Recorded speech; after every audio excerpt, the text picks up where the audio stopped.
Hello YouTubers, welcome to the very first screening of Mr. Bud's Economics. I want to give a big shout out to the Financial Prepper for helping me get this channel started. I want to talk to you today about some side hustles and about maybe some business ideas and entrepreneurship. That's kind of what this channel is going to be going towards. So there's one thing I want to talk to you about first that I believe is very, very important.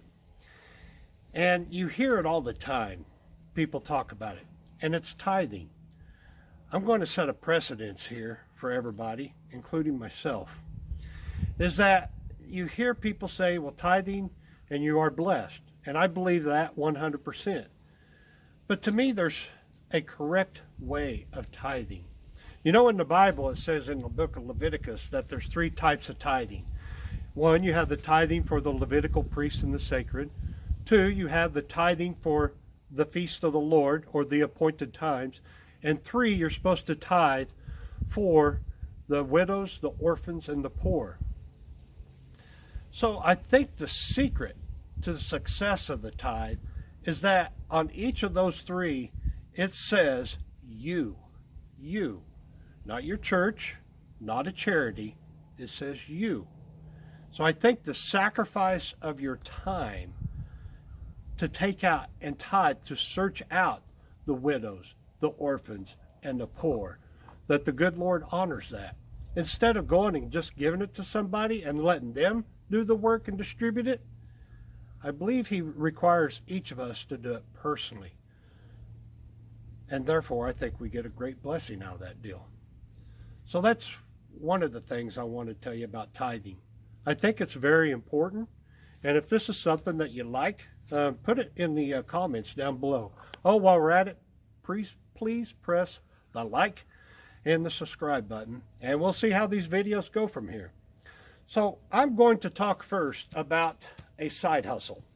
In today's economy, I mean, people are losing their jobs. The Economic Ninja talks about it all the time. Financial Prepper talks about it. Alaska Prepper, Canadian Prepper, I mean everybody on YouTube is talking about how many people are losing their jobs and how things are being cut back and inflation's soaring and the war over between the big U and the big R is causing all kinds of supply issue problems.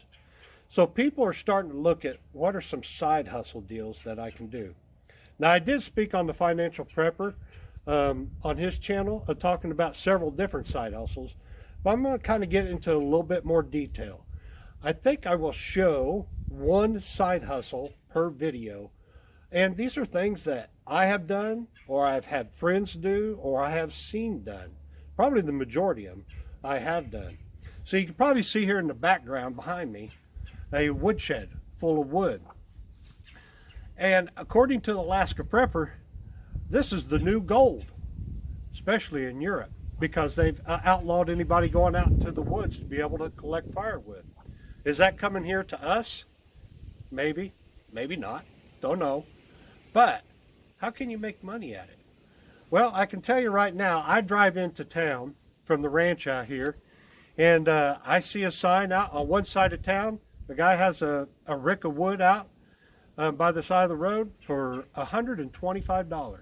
Now, I remember just 3 years ago, you could buy a rick between $60 to $70, and 8 years ago, you could get it for $45. So, yeah, things have increased in price.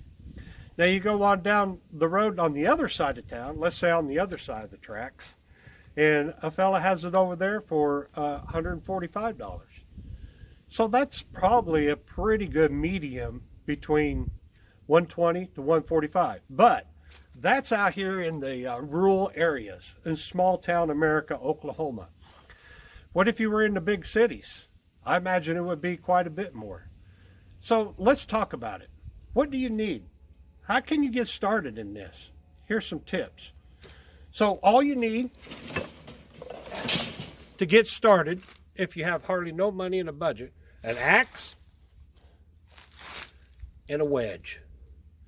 And you could go out into the woods and chop down trees and then split the wood. Now, if you do have the money, I would suggest that you make an investment into a chainsaw. That's going to make life a whole lot easier. The other thing is, I'm going to just swing this around so you can see this, is you may want to purchase one of these little buggies to haul your wood around in.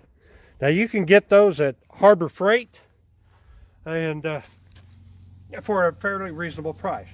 That's all you need to get started. Now I have seen in comments, especially when we did it on the Financial Prepper, that some people are saying, oh, you got to get a permit for this, you got to get a permit for that, yada, yada, yada, yada. Well, around in this area where I live, you don't have to. So check into your local regulations to make sure that you don't have to do that right now. But that's all you got to do to get started. What do you got to do? Go and knock on the door. You need some firewood? I'll go get it. The other thing that you can do is you can make fire starters. Your kids could sell these. Very cheap and easy to make. Dryer lint and a used toilet roll. So what if you take that and your kids sit out there and you could sell these for $1 each? You could stuff some leaves in here. You could stuff some little branches. And the other thing you could do is never waste any of your wood. Whenever you split it, you'll have a pile, little pieces. That's kindling. Sell the kindling also. $1, $2, or maybe $4 a 5-gallon bucket. It all depends. You set the price. You determine for your area and your neighborhood what they will spend. But folks, you're going to have to work for it. Anything worth anything, you got to work for. And you're not going to be able to just sit back and this magically appear. So that's my idea of being able for a side hustle of firewood. Now, where do you go to get this? Here's a couple ideas of where you want to go to try to find these firewoods. Now, mostly probably out west of the Rockies and that area, there was a lot of wildfires this past several years. What if you went to the landowners where those wildfires went through? They're going to have a lot of trees that maybe did not get burned up, but they're charred, blackened, and dead. Well, you go and ask them, may I go out and cut some firewood off of here? Most farmers I know, well, the ones around here, would say, yeah, cleaning up their fields, their pastures, that'd be great. That'd be great if somebody came to my place and said, hey, can I go out and cut down your dead brush or clean up your pasture for you? And I'd be like, all for it. Yeah, that's a great idea. So there's a source of firewood that you can use. The other thing is and check with your counties on this, your county commissioners, is go up and down the roadways, your rural roadways of dead trees that are in the ditches and have fallen across the road or in the ditches of the road. There's another source for you.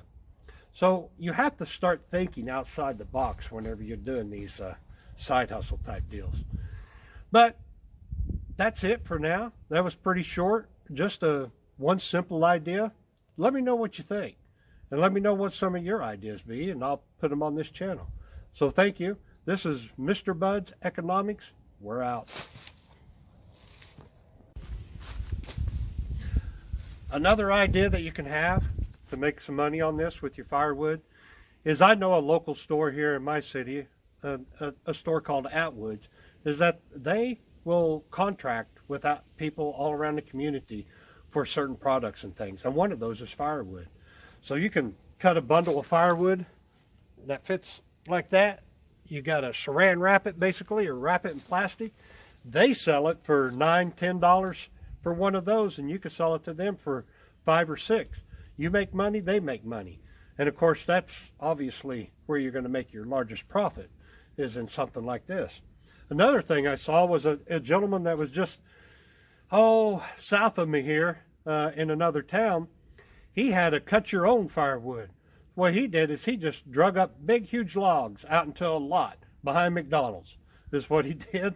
And people can go in there and cut up their own firewood, and he charges by the truckload. I think it was $45 for a truckload of firewood. And all he had to do was bring in some old dead trees. So just another couple ideas, people, to think about. Thank you.